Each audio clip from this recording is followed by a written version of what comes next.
My name's Gillian Elisa and I play the part of Vera.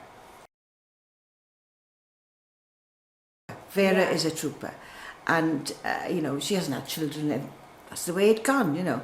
But she doesn't sort of dwell on it, you know. She's gone, right, let's get in there, let's troop on and let's have a bit of life, you know. Let's go down to the MFI and some lovely, you know, a bit like me actually.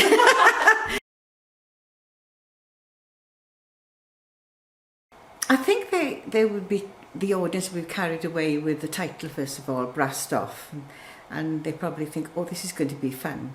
But they're in for a surprise because it's three-dimensional, it's got everything in it.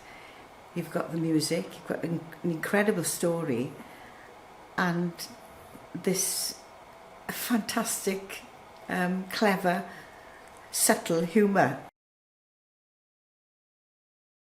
There's tremendous humanity between us as a cast. We feel quite similar about things, I think. I've got this feeling at the moment that we understand each other and we care about each other. And there's a kindness there and there's a generosity there. And I think that would help us in our characters. I mean, I think possibly this is the best cast I've worked with. And I'm 3 days in, okay? You know, I may be speaking too soon, but I can see now they are so talented. Come and see Brassed Off.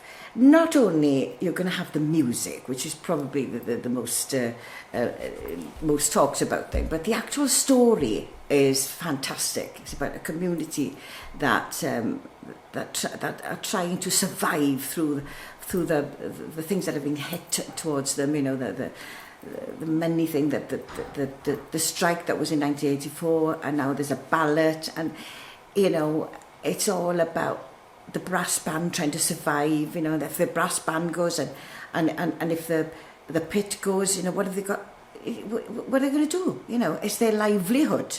The shows that I've put on here are first class, absolutely, and I'm privileged to be here.